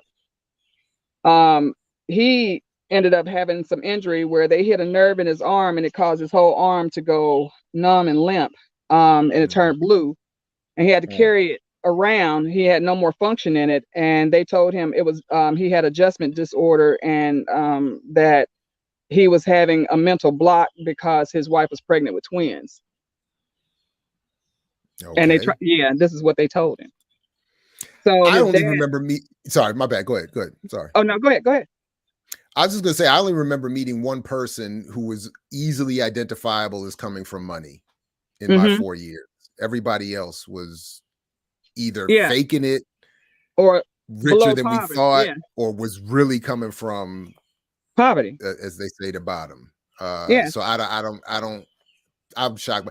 The other thing that they don't talk about in this, that we touched on earlier, is where do people end up in terms of rates or jobs that they're doing in the military? Because again, if they're saying the military is only 30% or 32% Black, what percentage of that is front lines, in the kitchen, in the laundry, fueling, in the boiler room, in the weapons department on an aircraft carrier, which is again a cleaning service largely? Like what, where Bosun's locker, all of that. Like, where is everybody at? In somebody's kitchen? Like, there were no white folks working in the officers' mess when I was there. None. No. Oh, no. Yes, None. Not no. one. And I mean, literally, not one other white person was working Oh, yeah. there in my 90-day rotation in that That's thing. like Not SEAL one. team. We had a cook that went around with us, and he was a brother, you know, so he was a chef, and they had a chef. We traveled with chefs. And I was the dishwasher. Mhm. And I was washing dishes in literally something smaller than a closet. It was because it was just for officers. It wasn't the main, you know, so it was a smaller space, but it was really small, And really hot. hot, no windows, no fans, no air conditioning, Right. and nobody gave a damn. No. No. Now, but I did eat well. Mhm. The brothers cooked up a storm. So after hours, in between shifts, I ate well because they were cooking for officers and we got that level of quality. So I ate well, but it wasn't yeah. worth it. That's sort of my point. Do I have to suffer this to get a good meal? I can't get a good meal anywhere else. Anyway. And that's why they said I was never on a ship, because that's what you get when you're on a USNS ship. You get served. You sit at a table. You don't go through a child line. You sit at a table and get served like you're at a restaurant, and you make an order. And they bring you your food. We had a Filipino who was the baker, the baking chef, and then we had brothers in the kitchen that was just, I mean, we ate better. We ate what the captains and everything ate. We were getting the good food, and 2 on, sometimes 3 on, 4 off shifts, and you had your own stateroom. So and when you walked, and when you walked into the ship, it looked like a building inside. It looked like a military building inside. I mean, it looked like a home. And I had my own stateroom, and the only thing I had to share was a head in between us. Wow. I had a TV, all that stuff in there. It was living a life. You can eat 24/7. You can go down and get some ice cream or some baked goods, some cookies. No problem, no sweat. And then you went to the best ports. But you know, I didn't get to experience that part because I just moved from one port to the other, you know, basically one pier to the other. I didn't really do a whole lot. Messed up my cruises because they kept invading and bombing people. So I just stayed in the water. I was like, that's my point. They just would not stop. I was like, damn, could you stop killing people for 5 minutes so I could go party in Barcelona? I didn't get to go to Barcelona. I was practicing the lisp and everything. Barcelona. And they were like, nah, you're not going to Barcelona. You staying in the Mediterranean Ocean because we got to bomb these brown people some more. Right. Like, damn, that's messed up, son. Yeah, they tried to get me out there, but that was going to be a negative. I had an exceptional family member. So my daughter, I refused to go overseas. I mean, on any ship. I said, nope, I'll stay as support. And they were like, no, you're going. That's what you enlisted for. And I was like, okay, that's your take on it, but okay. And I ended up retiring. So I shared my story last. Do either of you have a version of the story I shared last time? Because Nnamdi is talking about having to salute this many times would have kept him, you know, got him, you know, cut the potatoes or get put in the brig and all of that.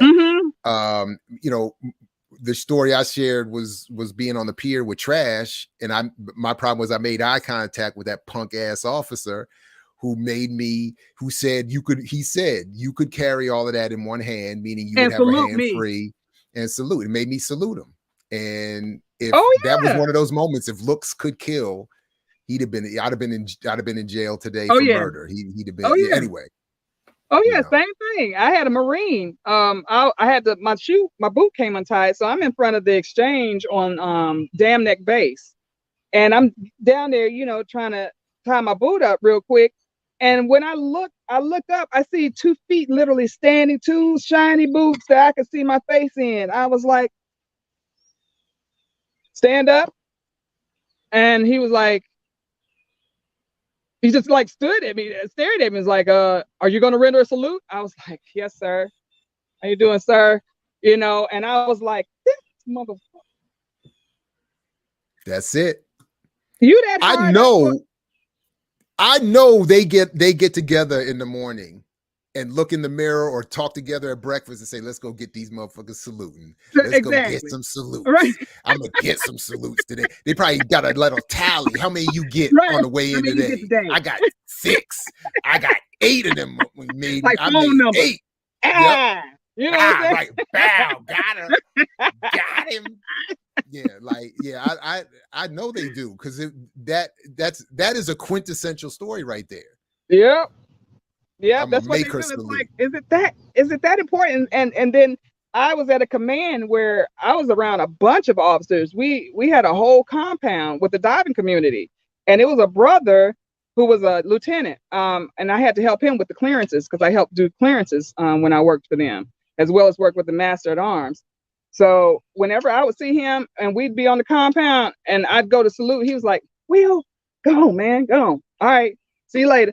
So they weren't pressed like that. But then you got the ones that's just like their day will not go well if you did not salute them. You have to acknowledge them at all times that I made this rank and you didn't. You know.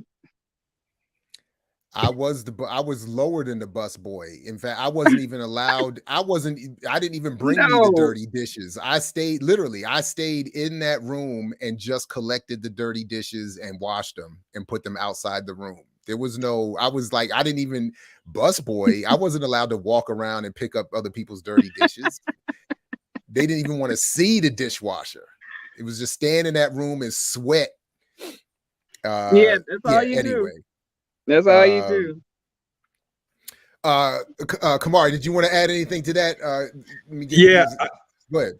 As far as the salute's concerned, the Pentagon was interesting because even the officers didn't want to, in my experience, majority of the time salute because, for example, if you get to South Parking at the Pentagon and you've got this long, steep staircase to get up to the top, it was just as much of a problem for the officer to keep saluting as the enlisted are coming up as it was for the enlisted to keep saluting the officer.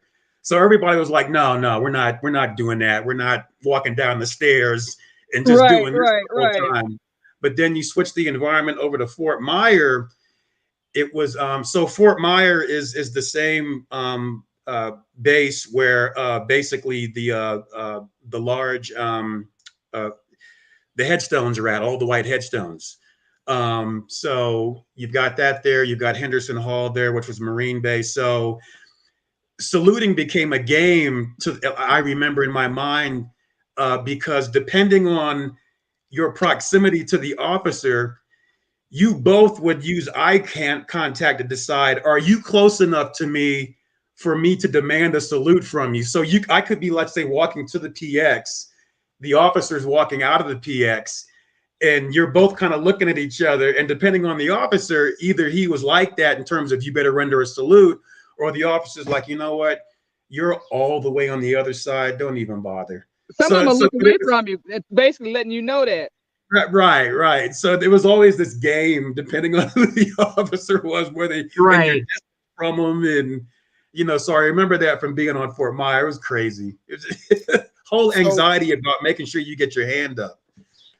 Thanks to again to Comrade Kwame for the super chat. Talk about how the wives make rank with their spouses. I don't know exactly what is meant here, other than the payout to the family increases as your rank and pay goes up.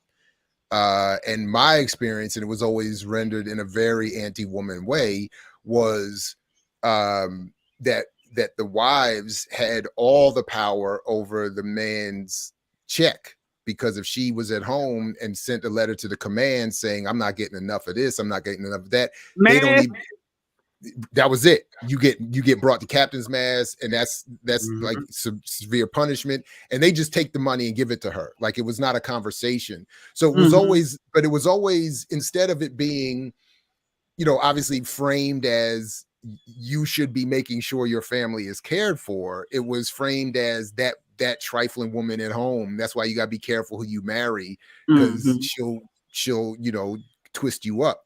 And that, as I shared in the last one, when we did have right before Desert Storm, a lot of people quickly running off to marry whoever they were messing with so that they could get that, she could get that extra money, insurance, get that paycheck bump and all of that.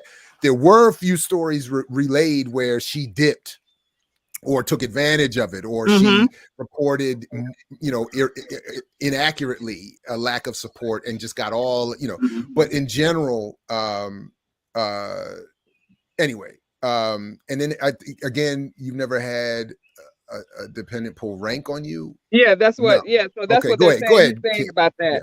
He's saying Okay, he's go ahead. saying basically once the officer says lieutenant and you're an ensign, his wife can pull rank on. She has more Oh, say so than your wife. right, You are junior to her and her husband. right. And I've seen where the wives in one of the SEAL teams actually said that her husband called while he was on deployment because she wanted to know where he was. When those SEALs get those calls, you don't ask no questions. You You're can't not say supposed to. nothing. Nothing. You have no control over that, and he better not spit a word out, or he's Right. going straight to Fort Leavenworth without a question. So you have those women that would just say, well, he's cheating on me, and he's been leaving at this time, not realizing he also has a job that you don't know where he is at any given time, and he can leave and walk out the door, and you better not even utter a word. But Yeah, it's a you got some it's that would take advantage of that. that's what I was going to say. Like, it's a trifling situation. Like, if because the same thing, the one time we were attached or had a SEAL team attached to us because I was in the ship's armory. That was the only reason. Like, we saw them all the time, but when they got called into duty, they would come to the armory, get their weapons, or at least the legal weapons they were acknowledged to have, because everybody had a whole bunch of other stuff. And then they would leave, and nobody knew where they went. You didn't know how long they were going to be gone. You didn't, when they came back, other than one incident where a guy came back furious, throwing stuff, kicking stuff, and all he reported was he didn't get to kill anybody. So he was mad. He had to come back without getting to kill anybody. But you don't know where they're going. And I'm sure if you're on that side, I'm sure a time would come, you'd be like, well, hey, nobody knows where I'm at. I got a week off, where I got a week in the wind. Right. And they're not allowed to know where I am. I might as well, maybe I will dip off and see my, but side, some of them weren't doing whatever. that, but they were because their wife said it, then Right. it must be true. And I've seen a SEAL get kicked out. Oh, wow. Because of it. And there was no proof, just because she said so, and I don't know where he is, and he leaves at this time, and then they're not supposed to divulge any of that, so he can't say anything, wherever he is. And even the ones they do take advantage of that situation, at times, but you see the ones that don't are often the ones that get screwed. And he got kicked out and then brought in by a civilian that understood his situation, and he let him know about it, and they hired him right on. And he got a government contract and was making more than he was as a SEAL. So that's a win-win. Wow. But that's the point that Pookie Wood is also raising, that there are people in the military who don't send benefits. And that's why I think they have those protections in there. They rather err on that side. And they'll garnish your wages, and you get anything. They don't play that. When it comes to the military, they think you're supposed to know better, which you should. And you're held to a higher standard than everybody else. Right. And you better take care of your family, because we don't want to have to pull you out, and then we got to put somebody else in your station because you got family problems. So now you've caused an issue with us as far as, being able to do ship's work. This was another issue for me too. This people wanting you to say the word superior, that someone is your superior. If they outrank you, they're your superior. And I would never say that. And I used to get in a little bit of trouble for that too, because I would always say senior or supervisor, but I would never say superior. And there were a few little minor incidents of because it was understood that I wasn't doing that, and they get offended because they want to be, they want that. And so there would be like some microaggressions or some passive aggressiveness in response to that. Listen, we only have a couple minutes left. Let me give you all the last words here. And again, I really appreciate you reaching out and wanting to come on here. Is there anything you would want to leave us with, or sort of restate as a sort of thesis statement? And obviously I'm always open to doing parts 3 and beyond to all of this if others want to do this, or you all want to come back at some point. But as you take us out this morning, what would you like to leave us with? Well, as with anything, always do your due diligence when it comes to learning about something, asking questions. Don't just fall blindly into anything, which we kind of was led as teenagers to think, and to again be indoctrinated, and the use of propaganda to further their agenda. Make sure you do your research and read. Pick up a book, because it's your friend. Don't go out here blind and ignorant to what's really going on. That's how they want to keep you. But when it comes to, putting kids and giving any type of information when it comes to what I think and should the kid go into military, I will never do that, because I feel like if that child dies, that's on me. So I don't tell nobody whether or not, it's great benefits and all that stuff, but you need to weigh your options. And don't think that's your only source of creating whatever lifestyle you deem as normal or acceptable for you. Real quick, what ranks did you all leave with? I don't know. I was an E5. Okay. I was information systems technician, IT. I was communicator for the Navy SEALs and Navy divers, and also for the mobile diving and salvage divers as well. And that's what I left with. I should have left higher, but unfortunately, due to some racist agendas and things like that, they kind of backed me down, and I should have been chief, but it is what it is. I'm good. I'm retired. I'm blessed. Right on. Yeah, well, and we're glad for it. Glad you're relatively doing well and survived. Definitely. Yeah. And E4 for me, by the way. I didn't get past E4. Kamari, any last thoughts for this morning that you want to leave us with? Yeah, I would say, in hindsight, my experience at the Pentagon pretty much set me up for, the engineering career that I've had. Everything I was involved with in high school and junior high and stuff, had nothing directly to do with what I would be doing, at the Pentagon. But come to find out later on that, I remember the recruiters saying that, hey, based on your interests and your skill sets, even if you get out after your 4 years, they will translate well into the private sector. And they did, because of the highly technical nature of what we were doing at the GON. So the vendors would come in and say, Len, you really need to leave here because, again, dangling the carrot of the pay is so much better on the outside for somebody with your technical skills. So I right after my 4 years, I actually had vendors and stuff coming in saying, what day do you get out? We have a job opportunity for you. So in that respect, the military was good to me in terms of providing, a career for myself that I still enjoy today. It's also the perfect microcosm of capitalism, where public society educates you, trains you, prepares you, gets you all ready, and then the private community comes in, takes all the credit, and makes all the money. So it's perfect. Exactly. You see none of it. Yeah. Agreed. Certainly, relatively speaking, absolutely. But listen, again, Kamari and Kim, I really appreciate you all reaching out and doing this. It's been great. Something that I really had not thought of as possible for this platform, but I think it's great that we did this, and would love to do some more. So I appreciate you. Indeed. Thank you for having us. And thank you for your service. Indeed, thank you for your service. Look, we got Scarlett. Here you go. He got his BPM cup too. Go ahead, come on. Yeah. See, he at home. I'm in Tennessee. I didn't bring my cup. I got my good. shirt though. I have my shirt. It's all good. I appreciate it. Thank you both very much. And to you and everybody else, we know what it is. Like Fred used to say, peace, because we know you're willing to fight for it. So we'll catch you all next time here at I Mix What I Like, and definitely put it in the comments, like, share, subscribe, share the channel, join the channel, all that good stuff. Thank you. Thanks, everybody. Catch you next time. I mix what I like, what I like, what I like, what I like, what I like.